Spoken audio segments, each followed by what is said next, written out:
జై శ్రీరామ్. చూడండి, న్యాచురాలిటీ. ఇప్పుడే గుడ్లు వస్తున్నాయి. మీ రైతు బిడ్డ చూడండి, ఇప్పుడే గుడ్లు వస్తున్నాయి. వాన ఘోరంగా పడుతుంది. అది ఆవులు గేదెలు వస్తున్నాయి. న్యాచురల్ అన్నమాట. మా ఏరియానే, మా ఊరే. ఇప్పుడే ఇంటికి చేరుతాయి. మేఘాల మీద వస్తున్నాయి. ఘోరమైన వాన వస్తుంది ఇప్పుడు.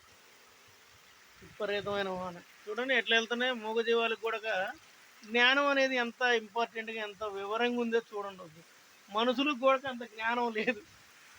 చూడండి ఎట్లా, దేనింటికి అది ఎట్లా వెళ్తున్నాయో.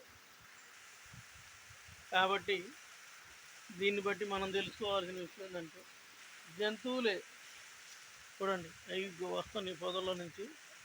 మన గుడ్లు ఎట్లా వెళ్తున్నాయి చూడండి. వాన పడుతుంది, విపరీతమైన వాన పడుతుంది ఇక్కడ. అయినా సరే చాలా జాగ్రత్తగా, పద్ధతిగా ఆవులు కానీ గొడ్లు గేదెలు ప్రశాంతంగా దేనింటికి అది వెళ్తున్నాయి. అయితే ఇప్పుడు ఈ విషయంలో టాపిక్ ఏంటంటే, మనుషులు కూడా అంతే. ఎవరి పని వాళ్ళు చేసుకోవాలి. వేరే వాళ్ళ గురించి అటు ఇటు మాట్లాడదాం అనకూడదు. ఎవరి పని వాళ్ళు చేసుకొని ఎవరికి వాళ్ళు సుఖంగా బతకాలి. 4 డబ్బులు సంపాదించుకొని పక్కవాడి గురించి మనకెందుకు. నాకు వీటిని చూస్తే ఇప్పుడు వచ్చింది ఆలోచన, చెప్పాలనిపించింది, చెప్పిన.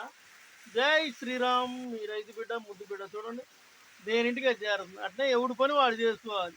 వేరే వాడి గురించి మనకెందుకు. మన పని మనం చేసుకోవాలి. మన రూపాయి మనం సంపాదించుకోవాలి కష్టపడి. జై శ్రీరామ్. జై శ్రీరామ్. మూగజీవాళ్ళకి ఎంతో కొంత జ్ఞానం ఇచ్చింది. అన్ని తెలివితేటలు, అన్ని శక్తులు ఇచ్చి మనిషికి కూడా జ్ఞానం ఇచ్చింది. కానీ పాటించట్లేదు ప్రజలు, మనుషులు. జై శ్రీరామ్.